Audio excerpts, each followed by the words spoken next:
बैठो बैठो भाई, कैसन बा? आ गया एग्जाम बा? हम बोले थे ना कल पिछले क्लास में कि भैया तैयार रहिए, एग्जाम कभी भी आ सकता है। और आ गया कल। अरे डेट कल तक आ जाएगी।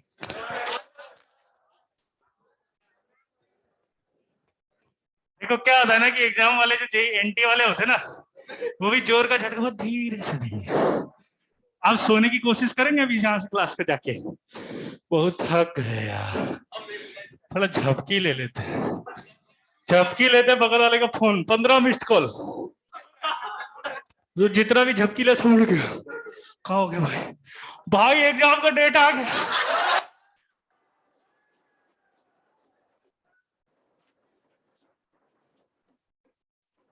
क्या बात कर रहा, कब है? तुमको नहीं पता? नहीं यार, सो रहे, जिंदगी भर सोते रहोगे साले तुम। तुम्हारा जैसा दोस्त मिला इसलिए हम नहीं पढ़ पाए। बोले साले हम क्या किए?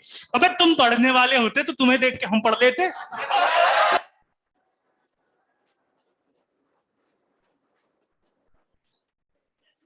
जिंदगी भर साल भर सिंदूर भरते रहे, सिंदूरी लाल तुम। पिछला क्लास में भी सो गए, तो चक्कर में हम नहीं उठे, हमें लगा तुम आओगे, तुम खटखटाओगे और हमें भी ले चलोगे। कई बार तो नहीं होता ऐसे, बगल वाला आएगा उठा के ले जाएगा, वो नहीं गया, हम भी नहीं गए। क्यों नहीं गए? क्योंकि हमें लगा उठाएगा, उठाया नहीं, हम भी सोते रह गए। ऐसा हुआ था ना कुछ पिछला क्लास में? क्यों नहीं थे भाई?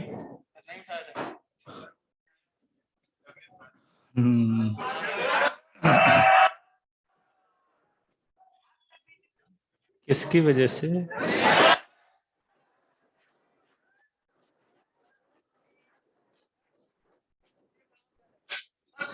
14 फरवरी आ रहा है बाबू।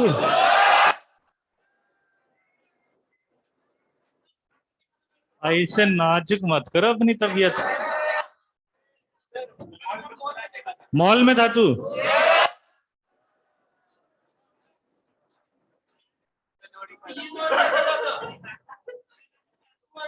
ये भी था ना? तूने देखा ना इसको? तूने देखा था ना इसको? इसका मतलब तेने देखा, इसका मतलब तू भी था। चलो, कुछ बड़े लोगों ने कल है ना बहुत भारी भारी प्रतिज्ञा ली थी। ऐसे अगर हम आपको कॉपर और जिंक ना सुना है तो हमारा सिलेक्शन ना होगा, ऐसे ऐसे कर करके तपस्या ली थी। कौन सुनाएगा बताएं? कॉपरवा 7 लड़कियां थी, 1 2 3 4 6 7 8 9, 2 कौन थी जो नहीं थी? ये दोनों। कोई टेंशन नहीं, तुम इस प्रतिज्ञा से बाहर हो, रिलैक्स होकर बैठो। तुम नहीं थे ना? अब 2 नहीं है तो 1 एब्सेंट है। 7 नहीं, नहीं पूरी है। Very good. तुम थी, सारी थी ना? हाँ, अब बताओ कौन सुनाएगा? कोई भी नहीं याद है ना? तो सुनाओ। हाँ। अच्छा मैं पूछूं? ओके, कॉपरमेट का फॉर्मूला बताओ। प्लस परसेंटेज बताओ दोनों के।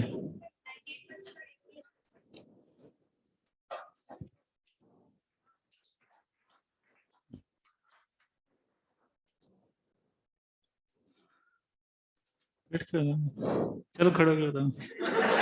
डर लगता खड़े हो गए ना एकदम से? बैठे बैठे तो क्या होता, कुछ भी बोल दो, टेंशन नहीं होती।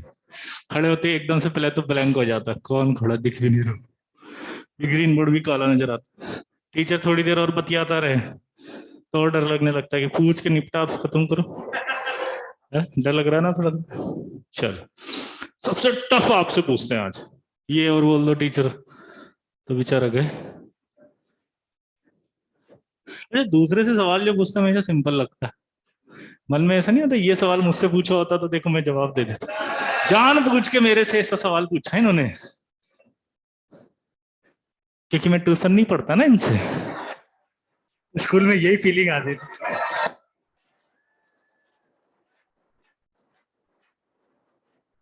आई ये फीलिंग कभी नहीं है। ओके, चलो बताओ, कॉपर का और का फॉर्मूला बता दो। नाम बताओ। Very good. कॉपर जो मिलता है ना बेसेमर कन्वर्टर से, उसका नाम क्या होता है? वो बेसेमर कन्वर्टर बनाया था यहाँ पे ऐसे, उस बेसेमर कन्वर्टर से मिलने वाले कॉपर का क्यों कहते हैं उसको ब्लिस्टर?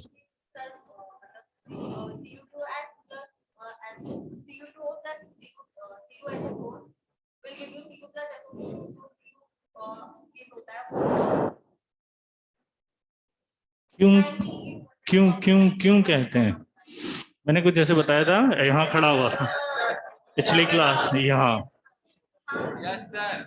ऐसे कुछ बताया था मैंने।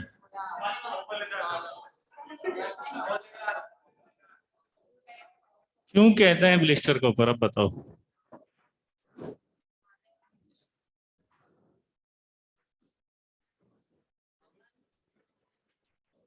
SO2 जो निकलती है वो उस मोल्टन कॉपर पे ब्लिस्टर अपीरियंस यानी कि फफोले का अपीरियंस देती है, इसलिए उसका नाम ब्लिस्टर कॉपर था। वेरी गुड, ताली बजाओ फिर भी।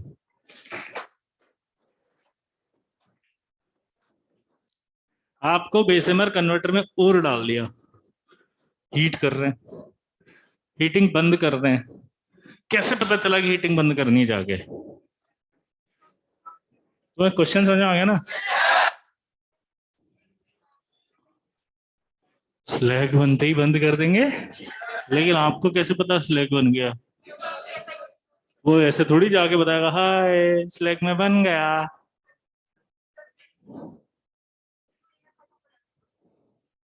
एक लॉजिक बताया था मैंने,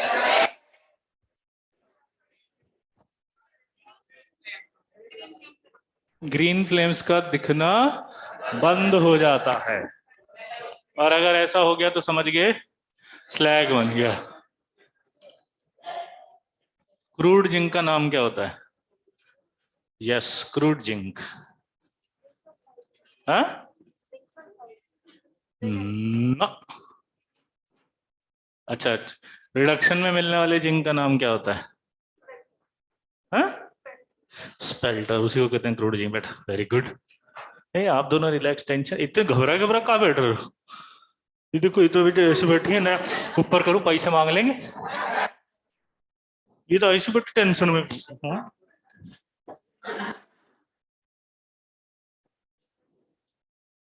नहीं मांगे पैसे, मोबाइल में नहीं मांगे। कभी कभी ऐसा नहीं लगता शकल से बड़ा मोबाइल है ये, इतना बड़ा मोबाइल देखो।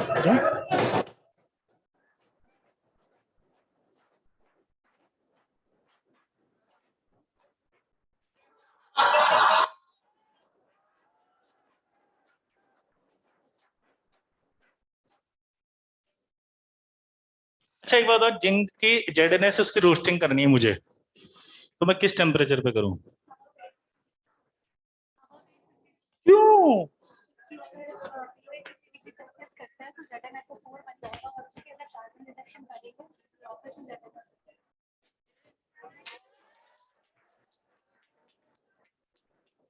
शर्म करो शर्म। कितना अच्छे से बैठे बैठे, वेरी गुड। इसे कहते हैं लर्न करना। अभी तुमसे पूछते जेडनेस, सुना तो था, आप बहुत अच्छा पढ़ाए थे सर, ये तो याद है हमको। कल क्या पढ़ाए थे सर? कुछ तो पढ़ाए थे, मुझे याद है सर। देखो मेमोरी बहुत अच्छी है मेरी। चलो ये तो शर्त जीत गई, तो अब आप प्रतिज्ञा करते हैं, आज जो पढ़ाएंगे कल सुना देंगे। डन, तो आज एक्सट्रैक्शन ऑफ आयरन।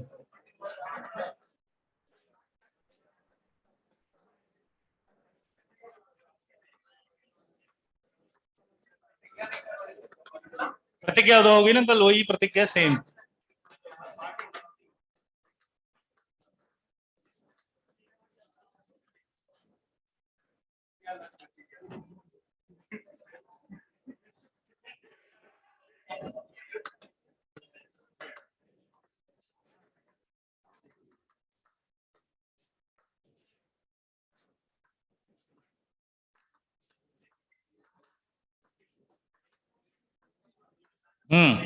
सुनो, कंसंट्रेशन करते हैं ग्रेविटी सेपरेशन मेथड से, followed by magnetic separation method.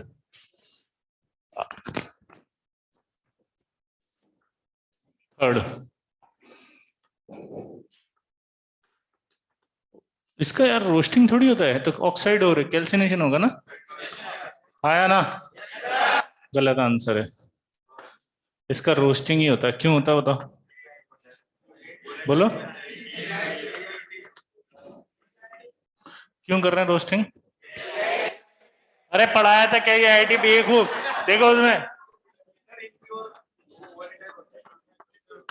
मैंने कहा देख के बोल दे, तो फिर काय जबरदस्ती नेतागिरी कर रहा है? तू भी इम्प्योर है, तेरे को वोलेटाइल कर दे उठा के यहाँ से, वेपराइज्ड होगा फिर पता नहीं कहाँ गिरेगा।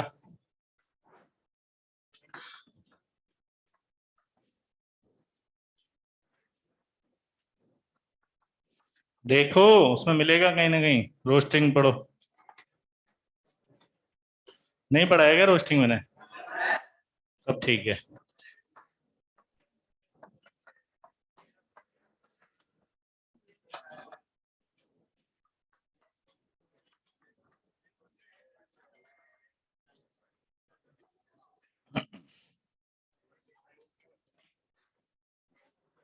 याद आया कुछ? पढ़ो पढ़ो उसको, फिर मैं बताऊंगा क्या याद आया। क्या मतलब है इसका? मतलब क्या मतलब बताओ। वो तो आप मैं बताता हूँ। हट हट, सुनो, इधर देखो सब। तो अगली क्लास में जब आओगे तो ये पूछूंगा सबसे पहले तो मैं। ऑब्वियस सी बात है, अच्छा क्वेश्चन बन रहा है। रोस्टिंग क्यों करते हैं? बंद करते तो अपन क्या है, ऑक्साइड जो मतलब होते हैं उनका अपन क्या करते हैं। लेकिन यार रोस्टिंग कर रहा हूँ उसका रीजन सुनना। जब इस आयरन को हीट करेंगे तो ये आयरन हमारा और है, इसमें इम्प्योरिटीज है। तो जब हम इसको हीट करेंगे तो हीटिंग पर ये बनेगा, ये जो एफ बना है, ये एफ रिएक्ट कर जाएगा किससे? SiO2 से। अगर इस SiO2 से रिएक्ट कर गया तो स्लैग बन गया, तो मेरा आयरन का लॉस हो गया ना इसका।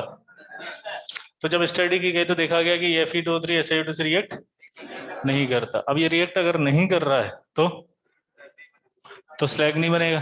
तो दिमाग की बत्ती जलाई हमने क्या, इस FeO को अगर हम इस Fe2O3 में कन्वर्ट कर लें तो बोलो स्लैग। तो बताओ हमारे आयरन को बचाने के लिए क्या यहाँ पर हमें रोस्टिंग करनी चाहिए? हाँ, क्योंकि रोस्टिंग में सिर्फ एक चेंज होगा, क्या ऑक्सीजन भेजती रोस्टिंग हो जाएगी वो तो।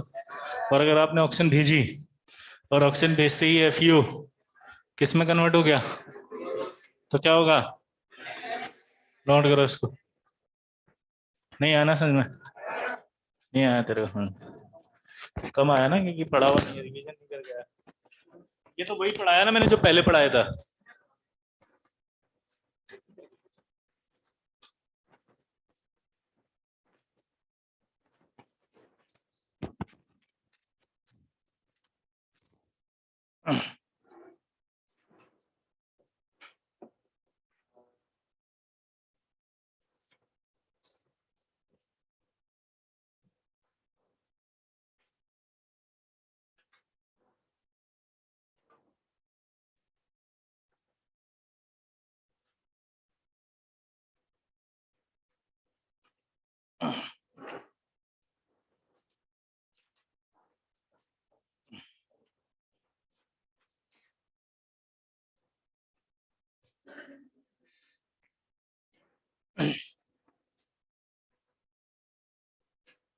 सारे डक्ट हट के AC लगेंगे अब, एयर कंडीशन।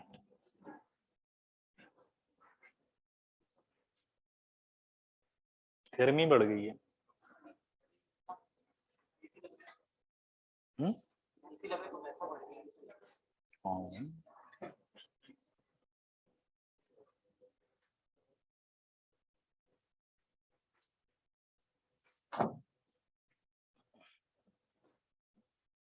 भैया पढ़ने लग जाना, बस एक ही रिक्वेस्ट है अब, डरना मत, क्योंकि डर के आगे जीते नींबू पानी, नारियल पानी। आंटी नी पगला गए हो साले का। बचपन से पढ़े हैं CO2 बाहर निकालना चाहिए, तुम पानी में घोल के पी रहे हो।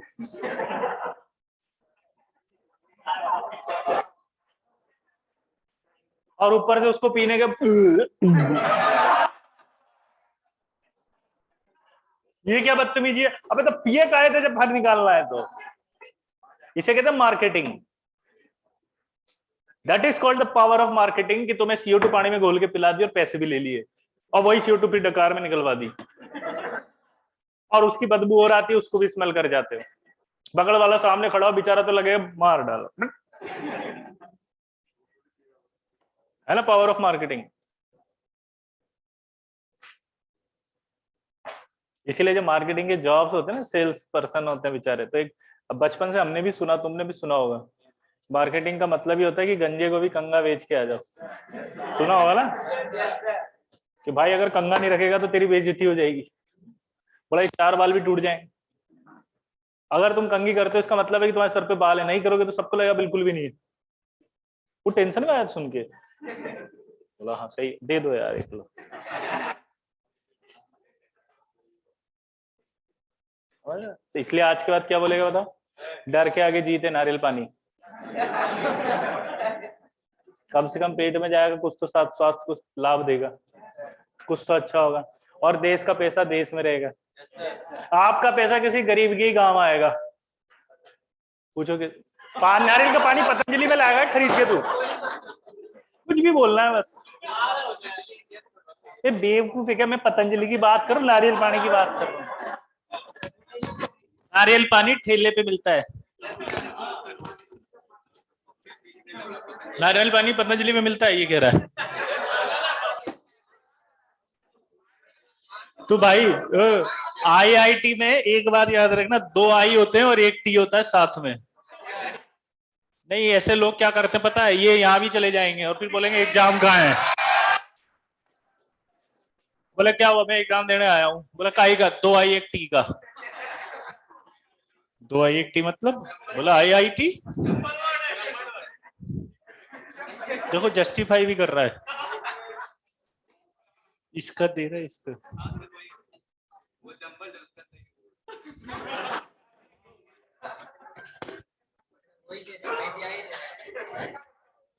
ये यहां भी नहीं जाएगा, इसका आईक्यू लेवल दिखा रहा है, ये इस लायक भी नहीं लग रहा मुझे।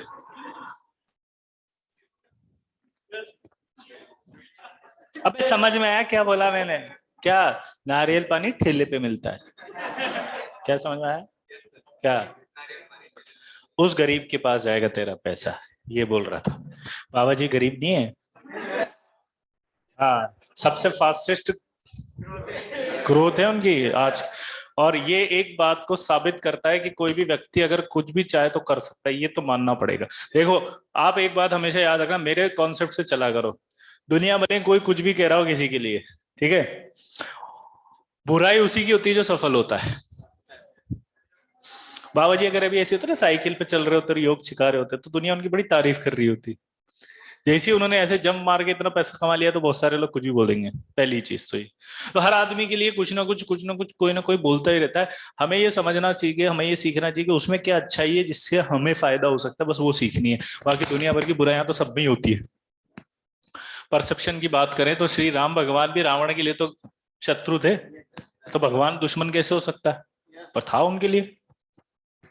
पॉइंट को समझना, ये परसेप्शन होते हैं। तो जिसके हिसाब से जो होता है वो उसी हिसाब से बोलता है। विभीषण, अब रावण के लिए तो विभीषण जो है वो बहुत बड़ा वो था, रावण के लिए विभीषण मित्र था। इनका ना ये कुछ नहीं हो सकता। रावण का मित्र था विभीषण, है ना, आगे नहीं था क्या, हा? किसका, हाँ ये आईआईटी जैसा दिख रहा है कुछ, थैंक यू।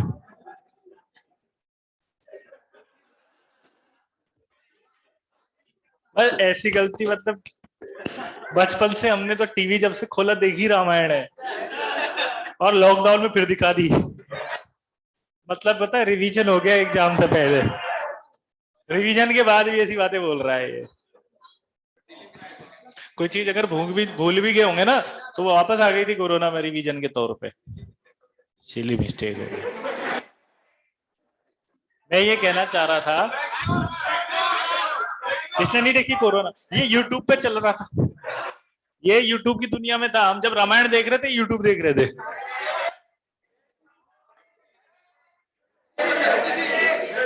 स्ट्रेटजी वहां सब बंद पड़े थे, क्या स्ट्रेटजी देखेगा। अब इधर देखो, चुप। ओए, ओ भैया रख दो, बैग में रखो। मैम बैग में रखो भाई, वो फिर आ जाता है, वो समझे नहीं तुम। वो बगल में रहता है तो आ जाता है उठते उठ। ऐसे खाली हाथ नहीं रखना है बैग के अंदर, मोबाइल रखना है। नहीं कई बार होता है। हाँ रख दिए सर। देखो बगल वाले इसकी सीट पे है, मोबाइल के रख दिए हैं सच में बैग में। वेरी गुड, अच्छा बच्चा है ये। मैं ये कह रहा था कि रावण के लिए विभीषण अच्छा नहीं था क्योंकि उसने उसका भेद बताया, और राम के लिए विभीषण बहुत अच्छे थे क्योंकि उन्होंने उसका भेद बताया। और हर एक के लिए अपना अपना परसेप्शन होता है, इसलिए किसी को बिल्कुल एब्सोल्युटली रॉन्ग नहीं बोलना और किसी को एब्सोल्युटली राइट भी नहीं बोलना। हमारे काम की बात ये बोल रहा है तो ये वाली बात के लिए एब्सोल्युटली राइट है। पॉइंट समझिए। तो हमारे लिए सबसे इंपॉर्टेंट चीज अभी इस समय यही है कि हमें अपने काम की बातें समझनी, और काम की बात एक ही अभी तो सिलेक्शन, इसके अलावा कुछ भी नहीं है। तो किसी के व्यक्तित्व पर एनालिसिस करना या नहीं करना उससे दूर हटो। दूसरी चीज, हमें अपनी हर चीज को बैलेंस करना पड़ेगा। कई बार क्या होता है ना, स्ट्रेटजी इतनी कॉम्पैक्ट हो जाती है, इतनी डेंस बता देते हैं ना, उसको सुनने के बाद ऐसा लगता है हमसे ना हो पाएगा। वो इतना सारा बोल देते हैं, वो तो बोला कहाँ time management, strategy, sleeping cycle, food habit, ये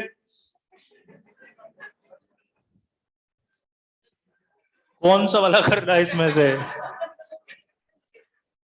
पॉइंट समझ रहे हो? इतनी सारी स्ट्रेटजीज भी नहीं सुननी चाहिए। वो दिल से बता रहा हूं मैं, इसलिए बोल रहा हूँ। मैं भी वीडियो बना रहा होता तो मैं भी ये सब बातें एक साथ बोल रहा होता। रीजन है क्योंकि उसमें ये होता है कि ये नहीं बोलोगे तो पता क्या सकता है उनको, इनको नहीं पता टाइम मैनेजमेंट का भी रोल होता है।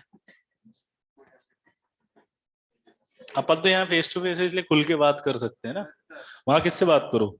वहां तो एक सिंपल है, तुम्हारा हथियार है सर, टाइम मैनेजमेंट का भी रोल होता है, आप भूल गए, ये लो लिख दिया, क्या कर लोगे? वहां जितना सिंपल बताओगे उतना बेवकूफ हो। लिख, अपने को समझ के चलना है क्या, सिंपल एक फॉलो करना है स्ट्रेटजी।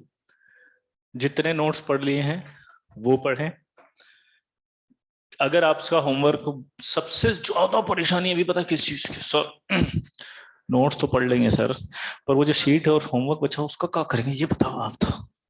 बहुत आसान है, सिंगल करेक्ट उठाओ और पीवाई क्यूज, बस दो चीज कर लो, बाकी छोड़ दो।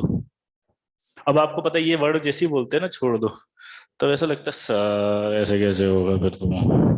अब मेरा सवाल उन्हीं से ही आता है जिसने ये बोला ना ऐसे कैसे होगा, तू कर लेगा तो कर ले, किसने मना किया? मतलब पॉइंट समझ, होएगा भी नहीं, करना भी नहीं है, पर एटीट्यूड पूरा दिखाना। भाई तो जो हो सकता है पहले वो करो, ये इंपॉर्टेंट है अभी। सिंपल सिंपल फंडा स्ट्रेटजी का है क्या, क्योंकि जो हो सकता है वही हो सकता है, जो नहीं हो सकता वो बिल्कुल भी नहीं हो सकता, क्योंकि हम उससे पहले ही डरे हुए हैं। एग्जाम टाइम में और डर जाएंगे तो और हालत खराब हो जाएगी। तो पॉइंट आपको समझने की बात समझ में आई क्या बोला मैंने? क्या? अब ये हो क्या सकता है अभी समझते हैं अपन, देखो ध्यान से। हो ये सकता है कि अगर सिंगल करेक्ट करें तो हाँ सर हो तो जाएंगे, और जेई मेंस की पीवाई यूज कर ले तो हो जाएंगे हाँ सर। अब एक नया डाउट, गए सर ने कहा पीवाई यूज चाहिए, तो हमें लगता है दुकान से वो खरीद लाते हैं एक, है ना, खरीदी भी होगी सब ने और कर भी रहे होंगे भी सब। अब करते कैसे वो देखो, सबसे बड़ी गलती ये बकवास कर रहे हैं थोड़ी देर, चलो पीवाई क्यूज कर लेते हैं, जैसे मैं अभी बोल रहा हूँ ना, तो कईयों का एटीट्यूड बकवास कर रहे हैं, पीवाई सोल्व कर लिया, 4 सवाल अभी। नहीं होती है, आदत होती है। मैं बुरा भी नहीं मानता आजकल, मैं बुरा नहीं मान, पूछो क्यों? एक ऐसा सोचता है और 10 अगर मेरी बात सुन रहे हैं तो भी 9 का प्रॉफिट हुआ ना? गलत, 10 का प्रॉफिट हुआ, क्योंकि वो एक नहीं सुन रहा था ना, 10 तो सुन रहे थे।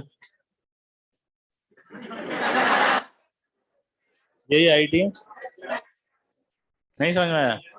मैंने क्या बोला, एक नहीं सुन रहा था और 10 अगर मेरी बात सुन रहे थे, तो बेवकूफ यार 10 - 1 थोड़ी करेंगे, उसका नुकसान हुआ, 10 तो सुन रहे थे, 10 का तो प्रॉफिट होगा।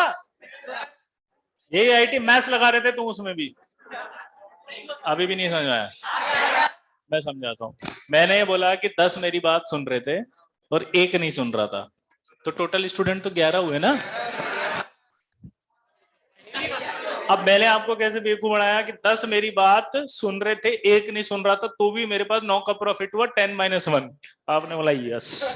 तो मैंने कहा बेवकूफ 10 का ही हुआ प्रॉफिट, तो क्योंकि 10 सुन रहे थे, एक नहीं सुन रहा था, तो टोटल 11 हुए ना।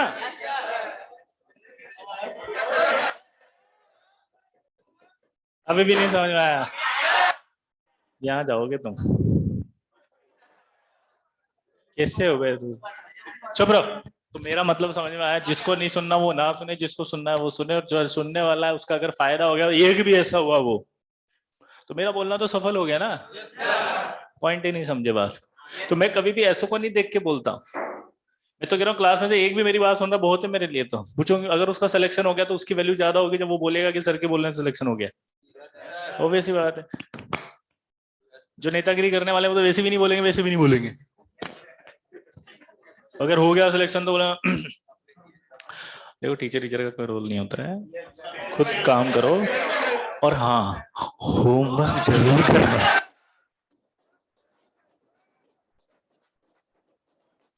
यहाँ पर सबसे इंपॉर्टेंट बात जो मैं बताना चाह रहा था, ध्यान से सुनना। क्या बोला मैंने? सुनो। अब क्या करना है? सुनो सुनो सुनो, बहुत नेगेटिविटी चल रही है अभी। आपको मैंने फर्स्ट फेज से निकाला है बाहर। फर्स्ट फेज से क्या निकाला बताए? लड़ने के लिए तैयार तो कर दिया। अब दूसरा स्टेप आ गया, कैसे लड़े? हथियार तो इतने सारे, कौन सा चुने? और मैंने कहा कौन सा चुने, कोई भी चुन ले। बोला कुछ भी चलाना नहीं आता। तो फिर उस कंडीशन में क्या करते हैं? सुनो, जो सबसे आसानी से सीखा जा सकता है उस हथियार को इस्तेमाल करो ना बेवकूफ, कम से कम जान बचाने के काम तो आएगा। पॉइंट को नहीं समझे अब आप? भाई दुश्मन आ गया, मारना उसको। अब आप इतने हथियार है, कुछ भी नहीं चला सकते। अब हमें पता है ये बहुत बढ़िया होता है, कौन सा?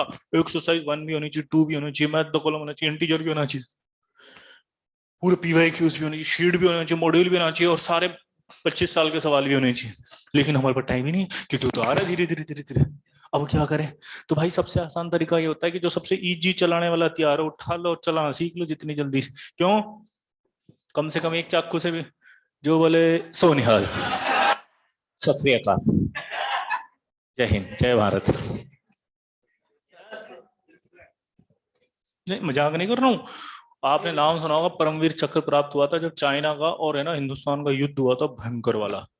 ठीक है, तो एक वहां चोटी थी, उस पे लड़ रहे थे, एग्जैक्ट नाम नहीं पता। उसके अंदर एक नाम था सोल्जर का, और नाम था उनका मेजर शैतान सिंह। क्या नाम था?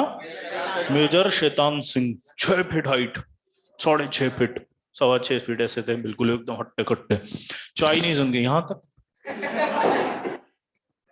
हाँ, अब युद्ध हुआ, अब वो हथियार हथियार सब खत्म, गोलियां वोलियां सब खत्म।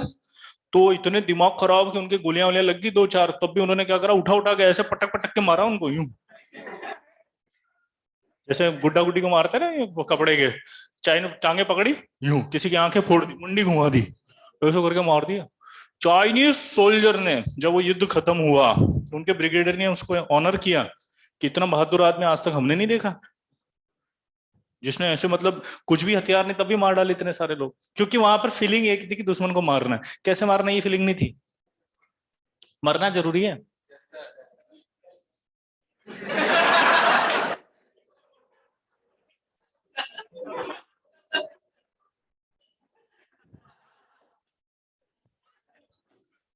वैसे ही मारा। मजाक नहीं कर रहा, परमवीर चक्र विजेता है, सत्य घटना है। परमवीर चक्र विजेता शैतान सिंह, मेजर शैतान सिंह, और उनको वो मिला था, क्या बोलते हैं, परमवीर चक्र। और वहां पर जो चाइनीज है उन्होंने भी बना रखा उनका वहां पे स्टेच्यू टाइप से, कुछ जो सम्मान के लिए बनाते हैं उस जगह बहुत सच्चाई है, मजाक नहीं कर रहा हूँ। तो कहने का मतलब होता है फीलिंग्स। इस एग्जाम्पल से हमने क्या सीखा है? फीलिंग होनी चाहिए किसी काम को करने की। तो आपके अंदर एक फीलिंग जाग गई अगर कि आपको सिलेक्शन लेना है, तो आपको रोक नहीं सकता कोई भी। अब आपको उस रास्ते ढूंढने, तो रास्ते मैंने बता दिए। सबसे इम्पोर्टेंट, होमवर्क आज होने वाला तो है नहीं अब अपने से। देखो कल परसों में डेट आने वाली है, और डेट भी फिक्स है। 15 से 25 मैंने बोला था ना, वही आएगी। ठीक है, मार्च 15 से 25 मार्च आ गई, तो अपने पास 1 महीना राउंड फिगर का बच रहा है। राउंड फिगर 1 महीने का मतलब 30 दिन, 30 का 10 घंटे, 10 घंटे मतलब 300 घंटे। 300 घंटे में से आप देख लो 6 घंटे कोचिंग के निकाल दो, तो 4 घंटे इफेक्टिव बचे आपके पास। 4 इंटू करो वापस से, कितना बचा है? 120 घंटे। 120 घंटे थोड़ा और बढ़ा लेंगे तो भी 150 घंटे। इससे ज्यादा नहीं मिलने वाला आपको। अब 150 घंटे में आप मुझे दिलजीत बता दो कि क्या आप शीट डीपीपी, सुनो तो सही, sheet DPP previous year questions possible है नहीं, तो आप फ्रस्ट्रेशन में आओगे, डिप्रेशन या भयंकर। तो हमने क्या करा, अपना लोड कम कर लिया। ये सब हम करेंगे, लेकिन कौन से वाले में हमने एक लाइन गलत चुनी कि हमारा सिर्फ एक ही है, हमारा अगला भी आएगा जिसमें फिर मिलेंगे हमें 120 घंटे। लेकिन गलत बोल दिया आपने, आपकी बार 120 घंटे नहीं 300 घंटे मिलेंगे पूरे। चलो खत्म, कोचिंग का टाइम बच गया। 300 घंटे मिलते एकदम से, वो जो होमवर्क आपका हुआ वो एकदम से आपका खूबसूरत time, because first JEE mains तक आप क्या कर चुके हो, ध्यान सुनना मेरी बात, एक मिनट। फर्स्ट जेई मेन तक आप क्या कर चुके हो, सिंगल करेक्ट और PYQs, single correct PYQs complete हो चुके हैं। सेकंड जब आएगा तो 30 घंटे 300 घंटे मिलेंगे। 300 घंटे अगर आप सोचते हो तो आपके पास अब क्या करने का है, यही तो है कि जो बचा हुआ होमवर्क है उसको करो, अच्छे अच्छे सवाल करो। सेकंड मेंस देकर आगे अगर अच्छा हो गया भगवान की दया से तो ठीक, तो आपके पास एक अलग स्ट्रेटजी हुई। वो स्ट्रेटजी हुई कि जब जेई एडवांस के लिए करना है, और जेई एडवांस में सिर्फ चेंज क्या करना आपको, अब प्रैक्टिस अलग, प्रैक्टिस क्या करनी है, मल्टीपल मैथ्स कॉलम और कॉम्प्रिहेंशन और थोड़े बहुत इंटीजर। सिंगल करेक्ट को टाटा बाय बाय कर दिया। इन केस आपका किसी रीजन की वजह से नहीं हो पाया, अच्छा, तो तीसरा ऑप्शन आया। तीसरे ऑप्शन में आपकी बार अपन ने क्या किया, बिल्कुल सारा होमवर्क को एज अ टाइम लिमिट करा, टेस्ट पेपर की तरह प्रैक्टिस बढ़ा दी। प्रैक्टिस क्या बढ़ा, 3-3 घंटे के स्लॉट में सारे सवाल कर रहे हैं, तीनों सब्जेक्ट के 1-1 घंटे 1-1 सवाल। प्रैक्टिस, विगरस प्रैक्टिस हो गई वो, और बिल्कुल एक जगह टिक के कर रहे हैं 3 घंटे तक, ताकि जब वहां जाओ तो उसी एटमोस्फियर के अंदर स्टडी करोगे, एकदम से आप फोड़ दोगे। चौथा भी आएगा, इनकेस रिजर्व, कुछ भी इनकेस होता है तो एक 300 घंटे का स्लॉट आपके पास फिर है। वो 300 घंटे भी छोड़ दो, अगर 20-20 दिन का गैप दिया तो 200 घंटे होंगे। पॉइंट समझो, कहीं से भी नेगेटिव होने की कोई जरूरत नहीं है, घबराने की जरूरत नहीं। घबराहट आएगी जब, पता है सीन क्या होगा, कल या शाम को या रात को या कल ऐसे एग्जाम की डेट आई ना, शोर, बहुत टेंशन हो गई। क्यों, सौ रुपये को कुछ भी नहीं आता, तो भाई किसी को भी नहीं आता, we are Indians. Last moment भी जागते हैं, तब तक सोचते हैं भगवान है कर लेंगे। पॉइंट समझो, ये नेचर है, नहीं बदल सकती है। ये आप अकेले नहीं हो, ऐसी व्यक्तिगत समस्या नहीं तो पूर्ण रूप से जातिगत समस्या है। भाई डॉक्टर तक के हम तो तब जाते हैं जब लगे कि अब तो बिस्तर से ही नहीं उठ सकते, वरना क्या सोचते हैं, डॉक्टर ही अपनी है, ये वाली गोली खा लेंगे ठीक हो जाएगा। एग्रीड और नॉट, क्योंकि हमें लगता है डॉक्टर के जाएंगे टाइम वेस्ट होगा। फील आती नहीं आती है, और 1 घंटा वहां जाऊंगा, आधा घंटा बैठना पड़ेगा, टाइम बहुत वेस्ट हो जाएगा, भले करना कुछ नहीं है घर पे, अभी भी पड़ा हुआ ही है तो। यही होता है, यही होता है। आधे डॉक्टर खुद ही बन जाते हैं, जब बिस्तर मतलब हालत खराब हो जाती है ना, तब जाते हैं उसके पास। तो ये तो सिचुएशन जो होती है हमारी ऐसी है, तो इसका मतलब आप टेंशन मत लो। वो तो जब तक एग्जाम की डेट नहीं आएगी तब तक पढ़ना शुरू नहीं करेंगे, वो तो कल जब आएगी तभी हालत खराब होगी, हो बाप रे इतना सा दिन बचा, और फिर कैलकुलेशन देखना, तो इतने से घंटे हैं, इतने घंटे निकल, मैंने इसीलिए पूरी लाइनें बोली हैं कि 120 घंटे से ज्यादा नहीं मिलने वाले, कुछ भी कर लेना, क्लास छोड़ोगे तभी कम मिलेगा, नहीं कर रहे हैं ना। जिसके 110 चैप्टर बाकी हैं वो जेईई मेन 1 में क्यों देगा, वो तो 3 में देगा। वो बेटा बाकियों के हो गए ना, तो अपनी पूछना, तेरा बता रहा हूँ ना, थर्ड वाले में देना ना, तो 300 302 600 घंटे तो वो मिले, 120 घंटे ये मिले, टोटल कितने हुए, 720 घंटे में होगा कि नहीं होगा पता। ऐसे सोचना है, मैं फिर बोल रहा हूँ, देखो इस बच्चे ने बहुत अच्छा क्वेश्चन पूछा है, जिस जिसको ये डाउट आया ना उसको मैंने बता दिया कि उसको ऐसे सोचना है कि 720 है भाई, 120 घंटे तो उसके लिए बता रहा हूँ जो अभी कर सकता है, देने वाला है, और उसके पास लगता है कि थोड़ा प्रेशर आ रहा है तो उसको रिलीज करने के लिए टाइम बताया कि सिंगल करेक्ट और पीवाईक्यूज को। अब पीवाईक्यूज भी देखो आप, मैंने कहा था ना कि किताब खरीद के लाए दुकान से, 25 साल पुराने पीवाईक्यूज, 25 साल पुराने पीवाईक्यूज क्यों कर रहा है भाई, 25 साल पुराने नहीं करने, पूछो क्यों। 25 साल के हिसाब से मल्टीप्लाई करो, नंबर ऑफ क्वेश्चन बहुत हो जाएंगे, वैसे डिप्रेशन आ जाएगा, और जो कहते हैं ना घबराहट और ज्यादा होगी, नेगेटिव एटीट्यूड आएगा कि मैं पीवाईक्यूज भी नहीं कर पा रहा। तो उसका तरीका ओनली 10 ईयर्स के करते हैं, लेटेस्ट, यानी कि 2022 चल रहा है, 2012 से, ज्यादा हो तो 2010 से। तो आपको पहला पेपर 2010 से उठा के 2022 तक के 2021 तक के सारे करने, बस खत्म, सिंपल। और इसको इफेक्टिव बनाना है तो टेस्ट पेपर की तरह करने, 3-3 घंटे के स्लॉट में। और इफेक्टिव बनाना है तो जिस समय पेपर होता है उसी समय करो। चूंकि अब सुबह क्लास होती है तो आप कर नहीं सकते, तो शाम वाला स्लॉट जो आपका उसमें करो। क्योंकि यहां से जाते जाते देर हो जाता है तो आप उस समय नहीं कर सकते, तो भी आधे घंटे 1 घंटे का मार्जिन लेके करो। स्लीपिंग साइकिल को इंप्रूव करो, इस 1 महीने में यही सब चीजें करनी है। स्लीपिंग साइकिल हमेशा ऐसा रखो जिस समय एग्जाम देना हो तो आप फ्रेश फील करो। हमारा प्रॉब्लम ही होती है एग्जाम के टाइम में तो नींद आ रही होती है। क्या? नहीं नहीं, ज्यादा और कम नहीं होता, जितना चाहिए उतना सो। कितना चाहिए? 6 से 7 घंटे मिनिमम। 8 घंटे सोते हो तो भी कोई टेंशन नहीं, बट 8 से ज्यादा नहीं, वो नुकसान है। तो आपका जो रेशो होना चाहिए 6 to 8 के बीच में होना चाहिए। क्या बोला मैंने? अब ये भी क्या होता है, बहुत ज्यादा टेंशन हो जाती है, कोई यूट्यूब पे इतना चिल्ला चिल्ला बोलते हैं अब तुम्हारी जिंदगी बदलने वाली है अगर तुम 6 घंटे से ज्यादा सोते हो, तुम्हारा कुछ नहीं। ये फालतू की बात है। नींद आ रही है, झपकी आ रही है, कल 6 घंटे से अबे उठा ही नहीं जा रहा, मर जाऊंगा मैं नहीं सोऊंगा तो इससे अच्छा तो सो जाऊं ना। वो बचे हुए काम में तो जिंदा इंसान की तरह काम करूंगा, तो मुर्दों की तरह क्या काम करूंगा। एक बात हमेशा याद रखना, जो भी ऐसे यूट्यूब पे चिल्ला चिल्ला के बोला 6 घंटे, उसमें कमेंट लिखा सर आप कितने घंटे सोते हो। नहीं बोलेगा।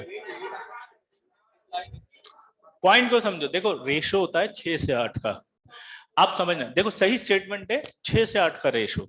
क्योंकि कई बच्चे 5.5 घंटे में भी फ्रेश फील, हमारे प्रधानमंत्री जी, उनके बारे में जब भी सुनो वो 5.5-6 घंटे से ज्यादा सोते ही नहीं है। बात वो नहीं है, सुनने को मिलता है ना। तो हर आदमी की अपनी अपनी स्लीपिंग साइकिल का पॉइंट होता है, उसको अपन थोड़ी ना चैलेंज कर सकते हैं।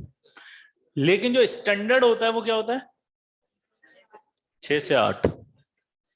अब इसमें आपको अगर 6 घंटे में फ्रेश फील करते हो तो 6 घंटे में उठ जाओ, जबरदस्ती मत सो। आपको लगता है 7 घंटे में फ्री होते हो तो 7 घंटे। मैं उनकी बात कर रहा हूँ, किसकी? मैंने जो बोला कि 6 घंटे में उठना चाहिए, सोच के अपने अलार्म लगा दिया, उठ तो गए, पर मरे हुए हैं आधे तो।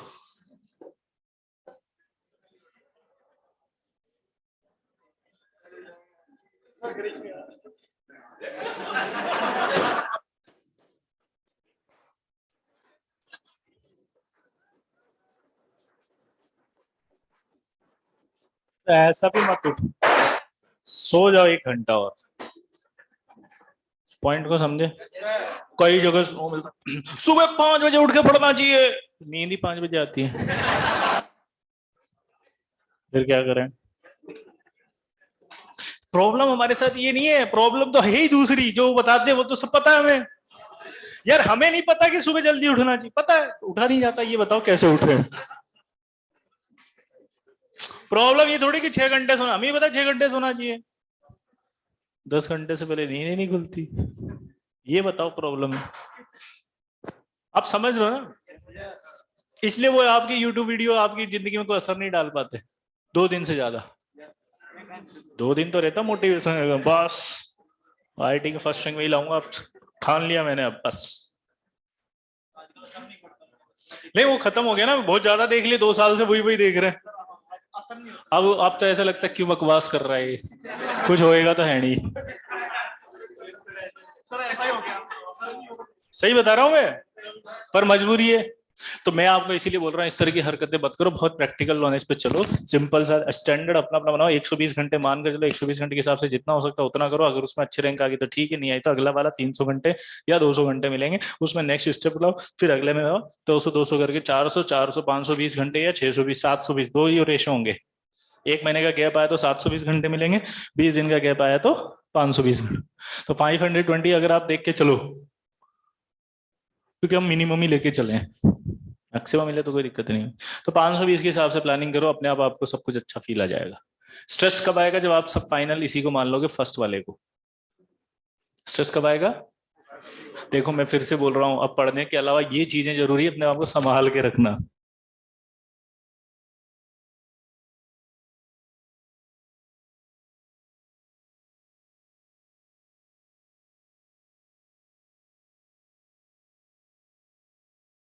हाँ अभी देखना थोड़े दिन बाद सर आपने पढ़ाया बहुत अच्छा लगा सर, सर अब बहुत अच्छा पढ़ाते हैं सर। सर दिल से बोलूं, आप जैसा कोई नहीं पढ़ा सकता।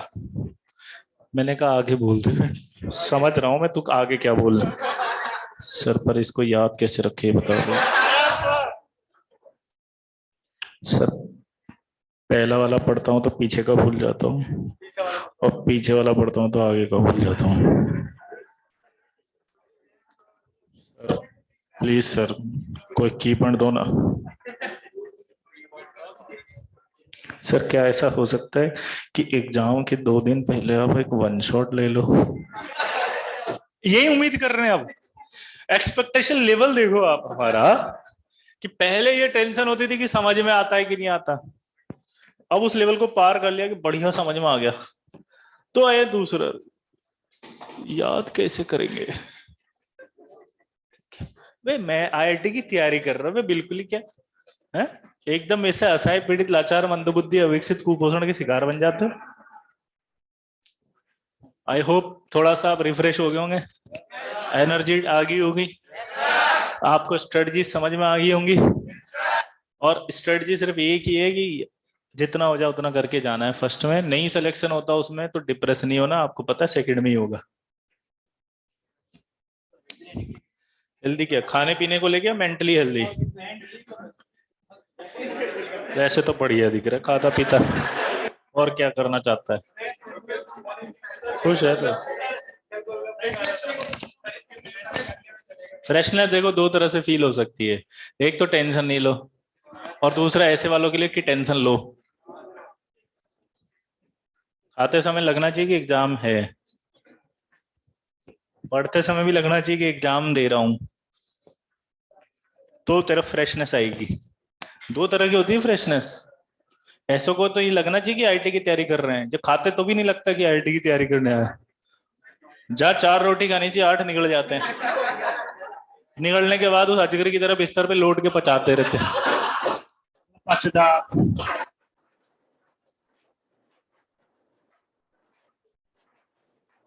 अब वो रोटी अंदर से चिल्ला रही होती है कि अबे जब नहीं पचा सकता तो खाया क्यों? 2 घंटे तो उसको पचाने में निकल गए, इधर उधर लेटे लेट के लेटे लेट के लेटे लेट के, तो फ्रेशनेस आएगी कहाँ से?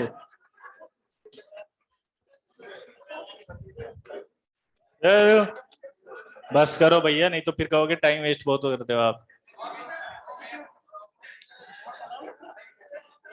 हाँ पढ़ा ही रहा हूँ।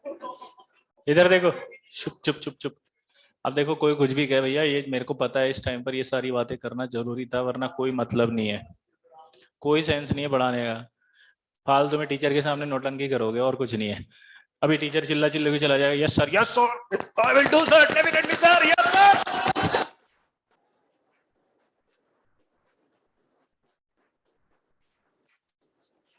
ये टाइल है ना, इस टाइल के नीचे उतरते हुए, सीढ़ियों के नीचे उतरते हुए, और इस गेट से कैंपस से बाहर निकलते हुए सब स्वाहा।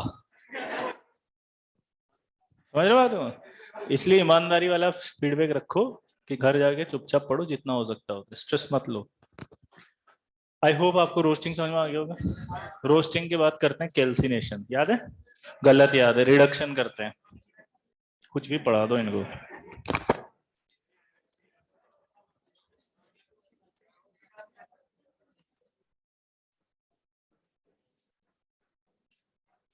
Carbon reduction.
ब्लास्ट फर्नेस है ये स्ट्रक्चर।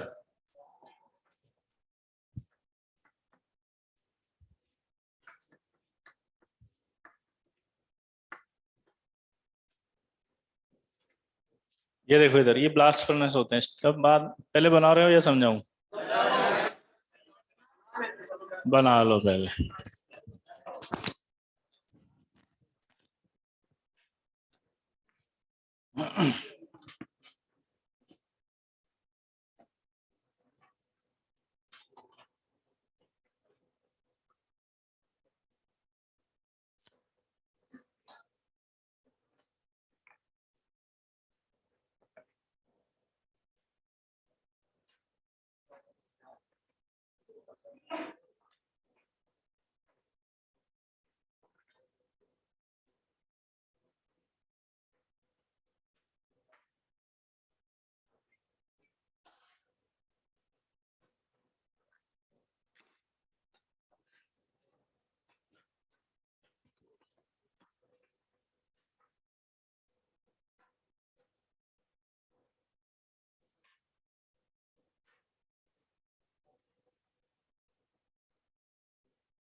हो गया।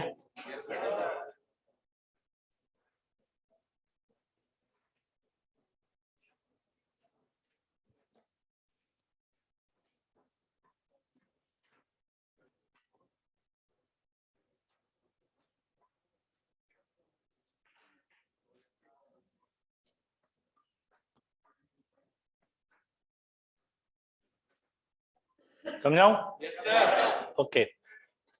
सबसे पहले तो यहाँ देखो, ब्लास्ट फर्नेस किस लिए इस्तेमाल होता है, तो आपको बोलना है रिडक्शन के लिए। किसके लिए होता है? कभी कभी स्मॉल अमाउंट ऑफ रोस्टिंग भी होती है। तो अगर कभी मल्टीपल में आ जाए तो टिक कर देना आप, क्या ब्लास्ट फर्नेस रिडक्शन के लिए और स्मॉल अमाउंट ऑफ रोस्टिंग। वो हमारे सिलेबस में नहीं है, इसलिए मिलेगा नहीं आपको यहाँ, है ना। तो रोस्टिंग के लिए होते हैं, लंबे होते हैं, चौड़े होते हैं, लगभग 25 मीटर लंबे और 14 मीटर चौड़े होते हैं, स्टील के बने होते हैं। अब इसको ऐसे मत समझना, ये खाली डब्बा नहीं है। जैसे आप किसी मल्टी में जाते हो तो लिफ्ट होती नहीं होती, कोई ऊपर भी जा रहा होता है, कोई नीचे भी आ रहा होता है। तुम्हारे हिसाब से सोचे, अगर जिसे लिफ्ट का नॉलेज नहीं हो, वो बाहर खड़ा हो, तो वो क्या सोचे कि ये ऊपर से नीचे कैसे गिरे। तो मतलब तुम तो सोचोगे ना, छत पे खड़ा हुआ आदमी नीचे कैसे आएगा। तो वो आप तो ये सोचोगे कि ऊपर से गिरा, धड़ाम से नीचे आके मर जाएगा। तो नीचे कैसे आता है ये समझ गए होंगे ना कुछ। लिफ्ट होती होगी ना। तो इसी तरह से यहाँ अगर कुछ भी नीचे आ रही होगी चीज या ऊपर जा रही होगी, तो आपके दिमाग में जो डाउट्स आते हैं वो पहले बताने की कोशिश कर रहा हूँ। आप सोचते हैं सर यहाँ होगा तो इसमें नहीं गिर जाएगा, सर ये तो सब मिक्स हो जाएंगे, सर ये तो एक दूसरे से मिक्स हो रहे हैं, क्या मतलब रिएक्शन कैसे हो रही है भाई। तो डायग्राम है बताने के लिए, नहीं आया ना। मल्टी होती है ऐसी डब्बे जैसी, पर पॉइंट समझ गए होंगे ना? क्योंकि सबसे इंपॉर्टेंट होता है यही डाउट आते हैं, बाकी डाउट नहीं आते हमें। हमें तो डाउट आते हैं ये ऊपर से। अब जैसे मैं अभी कहूंगा कि यहाँ से देखो Fe2O3 Coke powder SiO2 CaCO3 ये यहाँ से डालेंगे तो अगला डाउट ये मिक्स नहीं हो जाएगा? ये समझ गए होंगे सब? जिसको जितनी जरूरत होती है रिएक्शन के लिए जो मटेरियल की वो अपने आप पहुंचता रहता है। समझ गए? अब सबसे इंपॉर्टेंट होता है ये, इसको कहते हैं कप कॉन अरेंजमेंट। क्या कहते हैं? Cup cone. ग्रीन टी पीते हैं ना ऐसे, ऐसे ही इसको ऊपर करेंगे तो बॉक्स बंद हो जाएगा, यहाँ पे नीचे डालेंगे तो खुल जाएगा। ये जो गया पूरे इस मिक्सचर को कहते हैं हम चार्ज। क्या कहते हैं? तो चार्ज मैंने जानबूझ के इसलिए लिखा है क्योंकि अगर मैं नहीं लिखवाता तो आपको लगता है चार्ज ऐड कर रहे हैं। कौन सा चार्ज, पॉजिटिव या नेगेटिव? लैंग्वेज ऐसे मिलती है कि चार्ज इंट्रोड्यूस्ड इन, बोलो समझ रहे हो? SiO2 नहीं डालेंगे इसमें ना, SiO2 है इसमें, तीन ही है ना?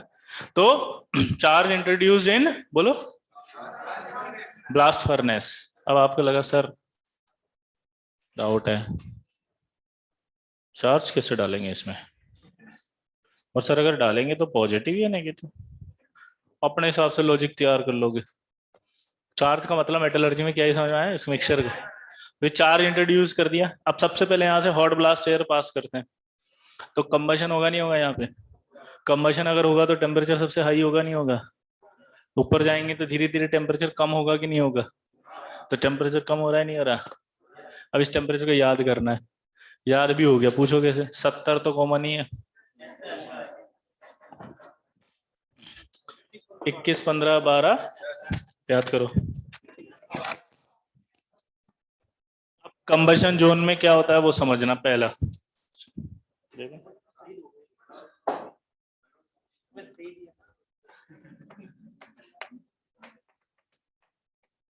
कंबशन जोन, कंबशन जोन में क्या होगा? ऊपर से कोक पाउडर आया, इधर से ऑक्सीजन जा रही है। हाँ तो बोल दो। ऑक्सीजन जा रही है तो क्या होगा? ये CO2। क्लियर? इस जोन में होता है कंबशन, और कंबशन होने की वजह से C+O2 CO2 और CO2 प्लस C क्या बना? ये CO बनेगा यहाँ पे। तो CO ऊपर की तरफ उड़ेगा, उड़ेगा तो किसको रिडक्शन करेगा? ये पहला है। दूसरा जोन होता है रिडक्शन जोन।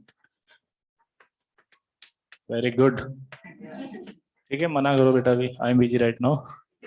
रिडक्शन जोन क्या बोला? यहां से CO उड़ के ऊपर गया सीधा, और रिडक्शन जोन में होता है आयरन। आयरन हमारा कौन है? Fe2O3। CO इसको रिड्यूस करेगा। पहला सवाल ध्यान से सुनना पहले। क्या होता है कि कार्बन रिडक्शन में जो रिड्यूसिंग एजेंट होते हैं वो दोनों होते हैं, कार्बन मोनोऑक्साइड भी होता है और कार्बन भी होता है। हाँ या ना? क्या बोला, दोबारा बताओ मैंने? कार्बन मोनोऑक्साइड भी होता है और कार्बन भी, दोनों करते हैं। लेकिन एक चीज इंपॉर्टेंट जो हम आगे पढ़ेंगे एलिंगम डायग्राम में, कि अगर 710 से कम टेम्परेचर हो तो CO होता है अच्छा रिड्यूसिंग एजेंट, 710 से ज्यादा हो तो C होता है। दोबारा बोलो।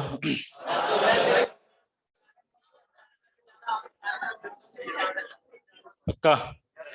क्या बोला जल्दी बताओ।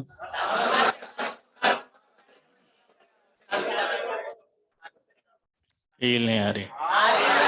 क्या फील आ रही है?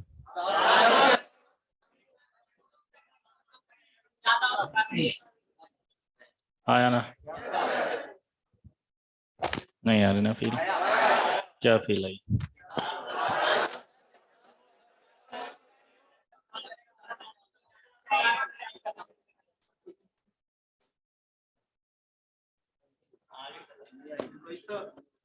आएगा। अब ये कैसे होगा वो हम एलिंगम में पढ़ेंगे। अब ये 710 डॉट टेम्परेचर नहीं मानना है थर्मामीटर लेके। क्या बोला मैंने? डॉट थर्मामीटर लेके नहीं मानना है कि 710। लैंग्वेज के लिए होता है, जनरली रेंज चल जाती है 700 से 800 के बीच की। कितने? 7। पर सवाल 710 से आएगा। तो आप देखो यहाँ पर टेम्परेचर अपन देखे तो 1070 के आसपास है। तो डिग्री सेंटीग्रेड में हटाओगे, माइनस करेंगे ना 273, तो आपका 800 तक क्या आ जाएगा? 700 से 800 का तो कौन अच्छा रिड्यूसिंग एजेंट होगा? सीओ। तो सवाल क्या पूछेगा कि आयरन के रिडक्शन में प्रिंसिपल रिड्यूसिंग एजेंट कौन है? आयरन के रिडक्शन में प्रिंसिपल रिड्यूसिंग एजेंट कौन है, बताओ। हाँ, पीले नहीं आ रही यार। इसने इसको रिड्यूस कर दिया, हाँ या ना? इसने इसको रिड्यूस कर दिया, ओके, बोल तो दो। इसने इसको रिड्यूस कर दिया। अब रिड्यूस कर दिया तो स्टेप वाइज रिडक्शन की बात करें हम, किसकी? स्टेप वाइज रिडक्शन की बात करें तो Fe2O3 पहले CO को रिड्यूस करके Fe3O4 में लाएगा, ठीक है, खुद तो CO2 में जाएगा, फिर ये Fe3O4 जो है इससे रिएक्ट करके FeO प्लस CO2 बनाएगा,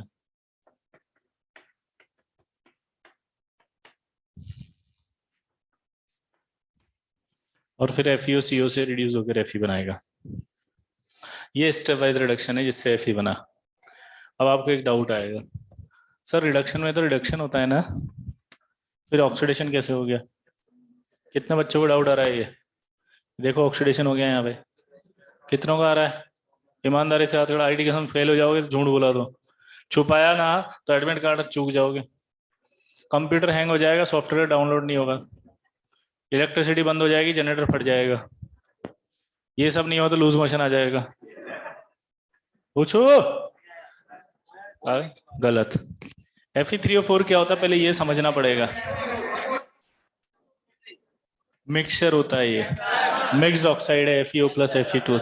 इसका मतलब यहाँ पर क्या है, ये +2, यहाँ क्या है +3, इसका मतलब समझे ये रिडक्शन हुआ है।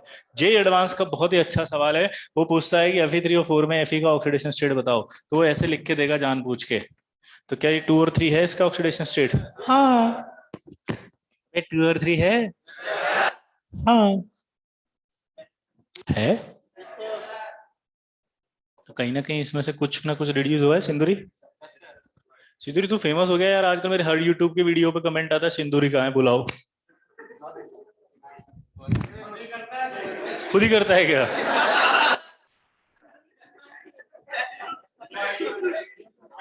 अरे आ चुके 4-5। अरे 200 आईडी है तेरे पास यार, सब्सक्राइब कर ले 10 से।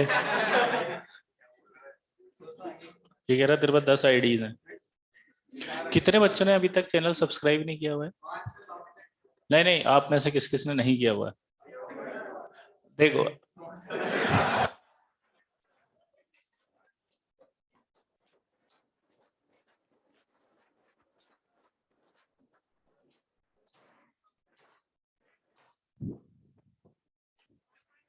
यही आईडी है।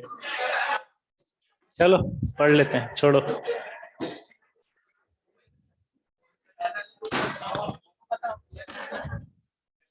पढ़ लो ना यार, यहाँ देखो, छोड़ दो, इससे ज्यादा बेइज्जती कुछ, गजब बेइज्जती है भाई। Fe3O4 जो है उसमें FeO प्लस Fe2O3 तो रिड्यूस हुआ नहीं हुआ कुछ अमाउंट? कुछ रिड्यूस हुआ। फिर वो जो रिड्यूस हुआ था उसके अलावा भी इसमें अभी Fe2O3 है। अगली स्टेप में यहां से वो रिड्यूस होकर FeO बन गया, फिर FeO रिड्यूस होकर Fe बना। ये Fe बना है रिडक्शन जोन में। रिडक्शन जोन में जो Fe बनता है उसका नाम होता है स्पॉन्जी आयरन।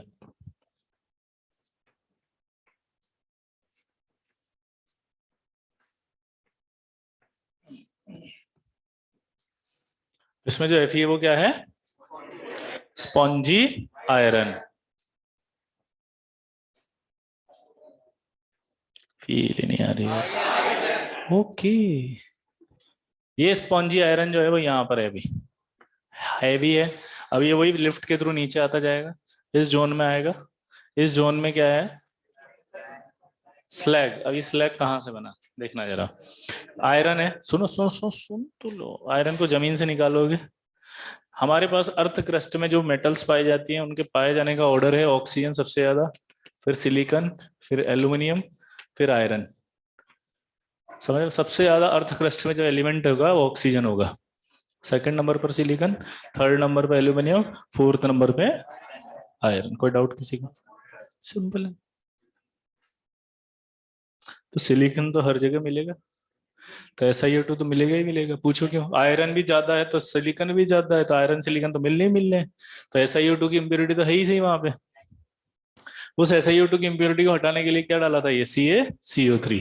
तो जब वो यहाँ आया इस टेम्परेचर पर, उधर लिख दो ना, दिख जाएगा। Third step, slag zone. उस, बोलो,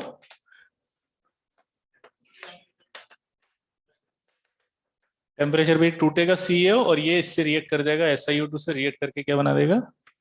CaSiO3 स्लैग। इसलिए इसका नाम है स्लैग जोन। ठीक है, तो पहला सवाल, रिडक्शन जोन से मिलने वाले आयरन का नाम क्या है? Spongy iron. वो नीचे आया, यहाँ पर आपका हीट हुआ, टूटा और स्लैग बन गया। अब दोनों चल रहे हैं, आयरन और स्लैग। यहाँ आएंगे फ्यूजन जोन में।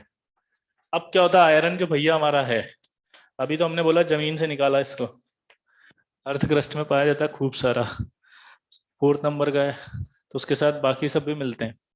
तो कौन कौन सी इंप्योरिटी जनरली आयरन के साथ मिलती है मैं बताता हूँ। जैसे एक इंप्योरिटी तो बिल्कुल फिक्स है, जहां जहां आयरन होता है मैंगनीज मिलता ही मिलता है, तो MnO2 की इंप्योरिटी तो फिक्स होती है। SiO2 तो पता चली गई अभी, फिक्स होगी।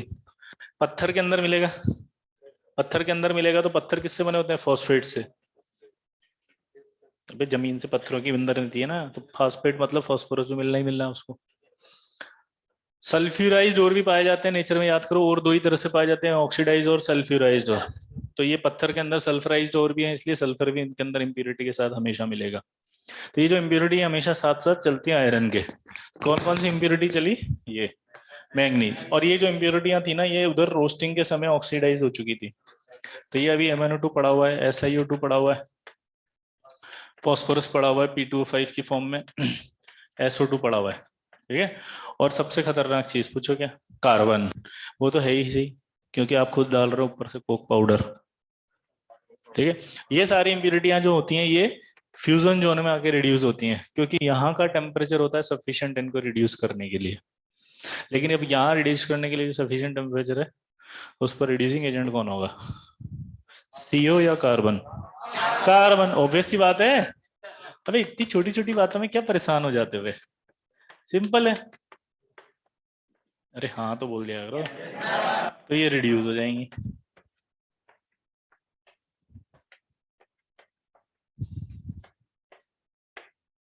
कोई डाउट? फील ही नहीं आ रही है पक्का? आया ना? सिंपल है। अब दिमाग की बत्ती जलाओ, पूछो क्या? ये तो सब उड़ गया, ये बच गए एलिमेंटल फॉर्म में, और यहाँ आयरन मोल्टन फॉर्म में आ रहा है ऊपर से। यहाँ आयरन था, इस टेम्परेचर पे मेल्ट हो जाता है वो 1500 के आसपास, और ये एलिमेंट बन गए। तो ऐसा नहीं लगा मोल्टन आयरन में आपने काजू बादाम डाल दिए? भाई खीर बनाते हैं जैसे टुकड़े छोटे छोटे, नहीं नहीं नहीं नहीं, टॉपिंग करते हैं ना जानबूझ के, सिर्फ दिखाने के लिए ऊपर ऊपर, बाकी अंदर देखो तो एक भी नहीं है। और अगर मैस वाली खीर खाई हो तो सिर्फ उसमें किशमिश डालते हैं, और वो चिरौंजी, नहीं वो भी ऊपर एक दो, एक दो तीन चार, बाकी और वो भी जो पहला होता है ना वो ले जाता है, पीछे वाला तो ढूंढते, चावल भी एक ही नहीं है खीर में।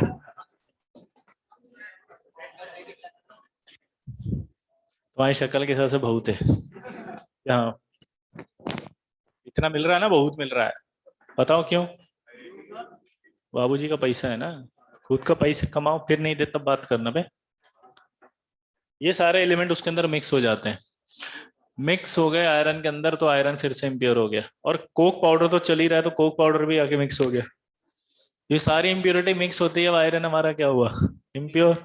इसीलिए उसका नाम पड़ जाता है पिग आयरन। अब यहाँ पे दो चीज थी, एक तो स्लैग भी चल रहा था और आयरन भी चल रहा था। स्लैग की हमेशा एक प्रॉपर्टी होती है, वो हल्का होता है, इसलिए ऊपर स्लैग रहेगा नीचे आयरन रहेगा। हाँ या ना? ये स्लैग की लेयर है, ये आयरन की लेयर है। एक खास बात और, पूछो क्या? ये स्लैग की लेयर जो ऊपर है, इसका एक फंक्शन होता है, क्या? पूछो। कि जब दोबारा से इस प्रोसेस को चालू करने के लिए ऑक्सीजन भेजोगे ना यहाँ से, तो उस कंडीशन में क्या होगा कि वो आयरन को ऑक्सीडाइज नहीं कर पाएगी, कौन सा आयरन को? इस वाले को, क्योंकि ये लेयर ऊपर है। अगर ये लेयर ऊपर नहीं होती और आप ऑक्सीजन भेजते चैम्बर में, तो ऑक्सीजन तो जाके कहीं ना कहीं इस आयरन को ऑक्सीडाइज करती ही करती, हाँ या ना? और आयरन ऑक्सीडाइज हो जाता तो ये सारा प्रोसेस खराब हो जाता। तो आपसे क्वेश्चन जानबूझ के पूछेगा कि इस लेयर का फंक्शन क्या है जो पिग आयरन में है, तो आप बोलोगे इट प्रिवेंट रीऑक्सीडेशन ऑफ आयरन। क्या कर रही है ये? रीऑक्सीडेशन ऑफ आयरन। फील ही नहीं आ रही? पक्का? क्या? एक और बताओ, एक बढ़िया सवाल आता है जिसमें हम फंस जाते हैं। चार में से, चार मतलब चार ऑप्शन में से ऐसा फर्नेस बताओ जिसमें रिएक्शन है जो है वो डाउनवर्ड्स हो रही हो। Blast furnace. पूछो क्यों? यहाँ सीओ बना, सीधा उड़ के भाग गया ऊपर, ऊपर जाके रिएक्शन होती है नीचे आते आते। देखो यहाँ पर हुई, फिर उसके बाद अगली रिएक्शन यहाँ हुई, फिर यहाँ हुई ना। तो रिएक्शन जो हो रही है वो डाउनवर्ड्स हो रही है। तीन सवाल तो फिक्स हो गए जो कहीं नहीं मिलेंगे सिवाय इसके। पहला, प्रिंसिपल रिड्यूसिंग एजेंट कौन है? सीओ। दूसरा, रिएक्शन डाउनवर्ड्स हो रही है, ब्लास्ट फर्नेस स्टिकर। तीसरा, स्लैग का फंक्शन प्रिवेंट रीऑक्सीडेशन ऑफ आयरन। चौथा, स्पॉन्जी आयरन। पांचवा, ब्लास्ट फर्नेस से मिलने वाले आयरन का नाम क्या है? Pig iron. छठा, इंप्यूरिटी कौन कौन सी पिग आयरन में?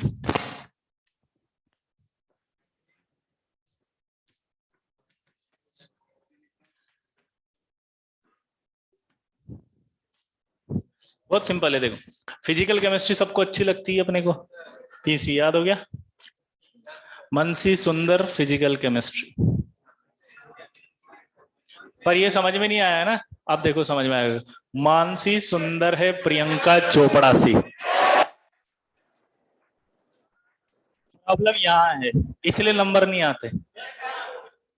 प्रियंका चोपड़ा बोलते थे को खुशी की लहर दौड़ पड़ी। फिजिकल केमिस्ट्री तो ये भी की पॉइंट होता है क्या? इसमें क्या की पॉइंट? अपना वाला ही लिख लो, मानसी सुंदर है प्रियंका चोपड़ा से। कौन मानसी जिसे तू ढूंढ रहा है?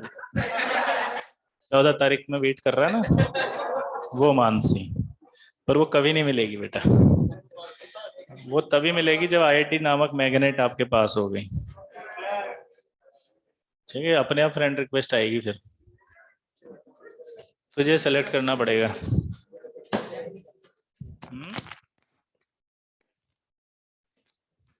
ये तुम तो बहुत आगे चले गए वे, पहला स्टेप पार करो, पहले सिलेक्शन। समझ गए?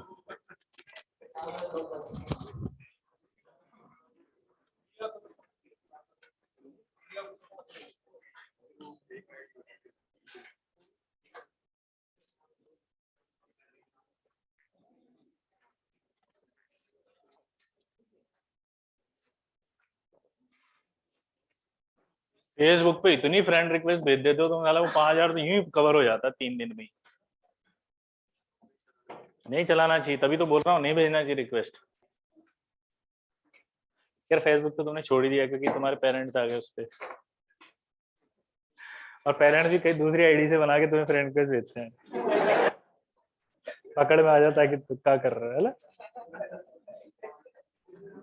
कौन कौन फेसबुक पे तुम में? कोई नहीं है ना। अब देखो कौन कौन इंस्टा पे है। अरे यूज नहीं करते हो ये नहीं पूछ रहा हूँ ना, मुझे पता हो तो अभी एग्जाम के टाइम पे नहीं करते, बट होंगे तो सही ना आप लोग। कौन कौन आईडी बना के बैठे हैं जो इंस्टा पे? देखो, हाँ जो भी अभी एग्जाम के टाइम पर तो। और किन कौन का यूट्यूब चैनल है? नहीं है। कौन कौन यूट्यूब पर है एक्टिव, देखते रहते हैं वीडियोस वगैरह? देखो बाप रे,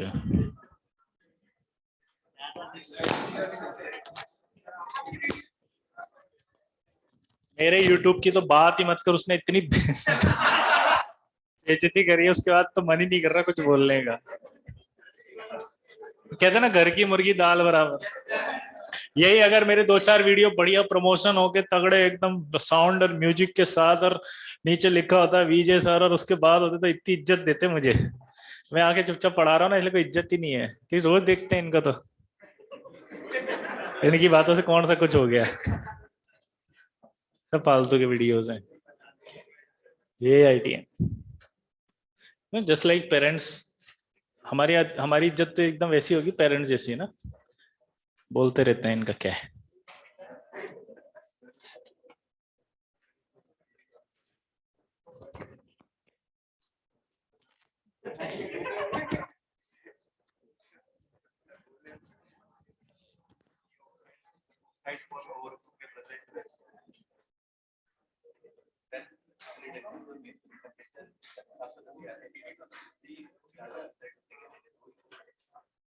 मैंने बोला 710 से कम पे सीओ, 700 से ज्यादा पे सी, 700 से 800 रेंज माननी है पर अपने को, क्वेश्चन आए तब 710 है।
एलिंगम में आएगा, कहाँ आएगा? अभी सिर्फ क्या याद रखना है, प्रिंसिपल रिड्यूसिंग एजेंट कौन है? सीओ। वो कुछ नहीं बताया मैंने, है ना। अरे भैया 710 को कुछ नहीं बताया मैंने, कहा है ना एलिंगम में आएगा। जो चीज समझाई नहीं वो समझ में कहाँ से आएगी? या तो जो समझाते वो नहीं आता, बात कर रहा हूँ जो समझा नहीं वो समझ में कैसे आएगा?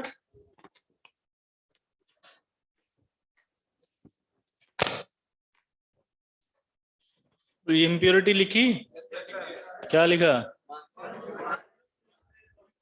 मानसी सुंदर है, प्रियंका चोपड़ा सी।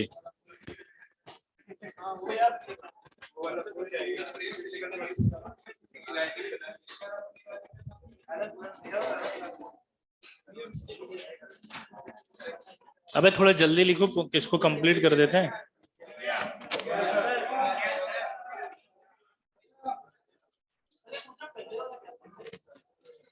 कुछ भी नहीं था, अब चुप, बिल्कुल चुप। वो 3-4 पॉइंट लिखो। पहला point, CO principal reducing agent, CO लिखो principal reducing agent for Fe2O3, principal reducing agent for Fe2O3। दूसरा लिखो reaction downwards in blast furnace,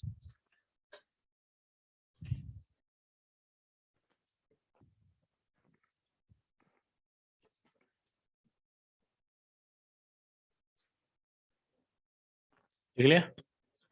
उसके बाद लिखो रिएक्शंस डाउनवर्ड्स, नीचे होती है ना ब्लास्ट फर्नेस में, तो अगर पूछे तो टिक लगा दोगे ना।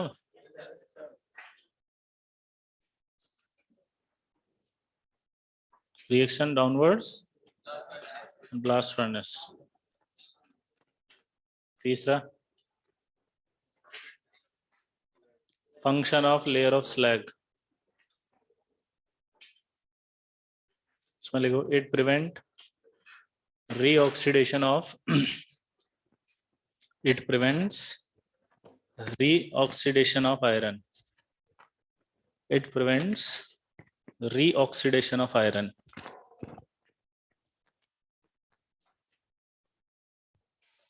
it prevent reoxidation of iron। हो गया? अगला, अरे बात नहीं, अगला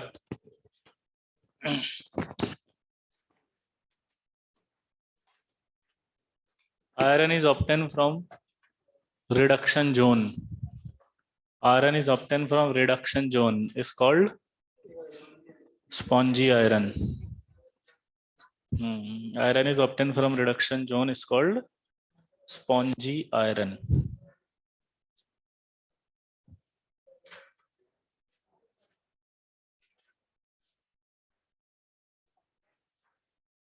अगला, iron is obtained from blast furnace. Iron is obtained from blast furnace. Iron is obtained from blast furnace is called pig iron.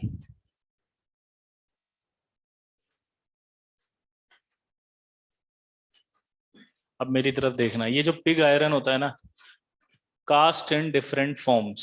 देखो, pig iron cast in different forms. मैं समझाता हूँ क्या मतलब है. कास्ट मतलब CAST, कास्ट. हाँ, pig iron cast in different form. अब ये क्या मतलब है? कास्ट इन डिफरेंट फॉर्म मतलब सांचों में ढालना. कास्ट मतलब सांचों में ढालना, शेप दे सकते हो. अब जो मैं बोल रहा हूं वो सुनना कि cast iron is different from, sorry, cast करना एक अलग प्रोसेस हो गया. अब एक और आयरन होता है जिसका नाम क्या है? Cast iron. आप पॉइंट समझे मैंने जो बोला? क्या बोला मैंने? कास्ट करना एक अलग चीज है, वो तो होता है सांचों में ढाल देना. और अब एक और आयरन होता है कास्ट आयरन. तो वो लिखवा रहा हूँ कि cast iron is different from pig iron. लिखो, cast iron is different from pig iron.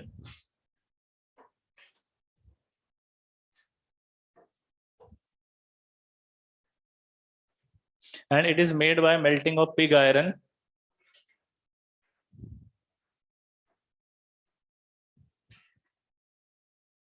Melting of pig iron with coke powder, with coke powder and scrap iron.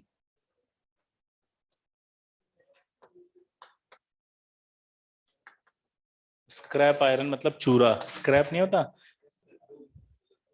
टुकड़े जो होते हैं छोटे छोटे, गाड़ियों को स्क्रैप कर दिया जाता है ऐसे. Scrap iron by using hot blast air. Scrap iron लिख लिया. उस स्क्रैप आयरन मतलब लोहे का चूरा, टुकड़ा. हाँ, अब उसमें हॉट ब्लास्ट एयर पास कर देते हैं. ठीक है. इससे क्या होता है, जो कास्ट आयरन होता है ना, उसके अंदर क्या होता है, इंप्योरिटी कंटेंट होता है कार्बन का 4%. सॉरी, पिग आयरन में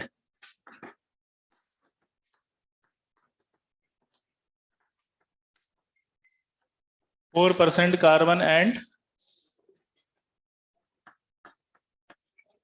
other impurities in smaller amount.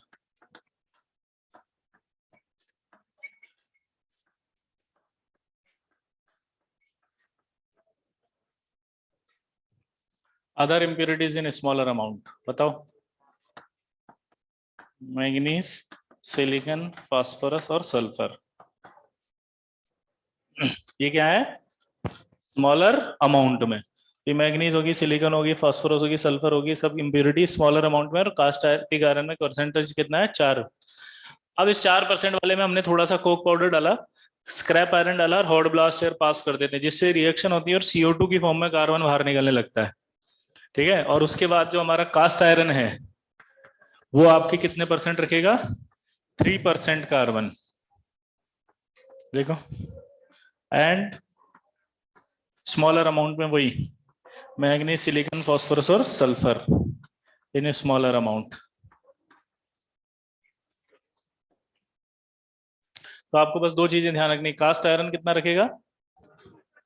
हाँ, 3%. और पिग आयरन 4%. नोट करो.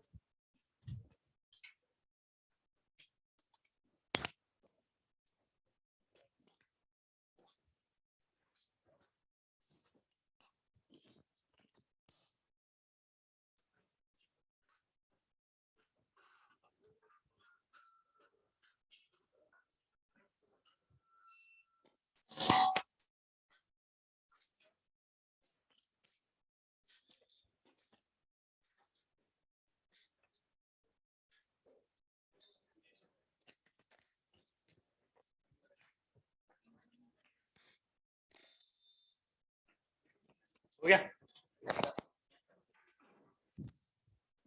प्यूरिफिकेशन,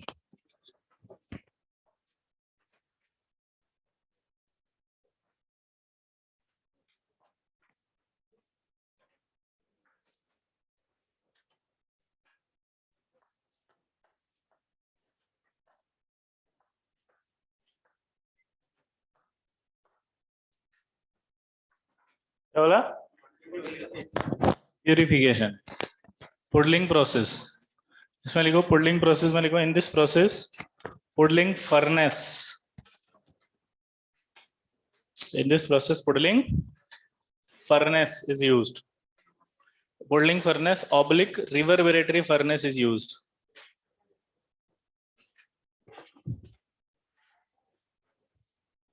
Puddling furnace oblique बोलो reverberatory furnace is used having inner lining of SiO2, sorry, inner lining of Fe2O3, having inner lining of Fe2O3,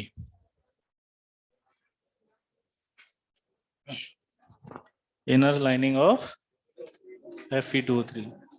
इसमें लिखो in this process Fe2O3 acts as an oxidizing agent.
एक minute समझ लो reactions को, कुछ है नहीं। Puddling process था, scientist का नाम है, पुडलिंग फर्नेस उसने यूज किया, अंदर की लाइनिंग क्या ले ली उसने Fe2O3 और ऑक्सीडाइजिंग एजेंट भी क्या लिया Fe2O3। इम्प्योरिटी बताओ आयरन में कौन कौन सी चल रही थी है? तो ये Fe2O3 इसको ऑक्सीडाइज करके MnO में लाता है, इसको ऑक्सीडाइज करके SiO2 में लाता है। MnO और SiO2 रिएक्ट करते हैं क्योंकि ये बेसिक है, एसिडिक है, रिएक्ट करके क्या बना दिया, स्लैग बन के हट गए, SO2 बन के उड़ गया, C जो था वो CO बन के उड़ गया, P4 उड़ता नहीं है क्योंकि P2O5 पड़ा रहता है लिक्विड फॉर्म में अंदर। अब क्या करें, तो ये रिएक्ट करता है उस लेयर से, किसकी थी लेयर, इस Fe2O3 रिएक्ट करके स्लैग बना देता है, इस स्लैग को उठते हमारा आयरन प्योर हो जाता है पुडलिंग फर्नेस से। ठीक है, अब कुछ को डाउट आएगा कि सर आयरन स्लैग बना रहा है तो लॉस तो नहीं हो गया? नहीं, पूछो क्यों। ये आयरन हमारा किसका लिया अपन ने, जो अंदर ऑक्सीडाइजिंग एजेंट डाला है वो आयरन खराब नहीं हुआ जो हमारा चल रहा है, जिसका एक्सट्रैक्शन किया है। ठीक है, नोट कर लो, बाकी नेक्स्ट में पढ़ेंगे।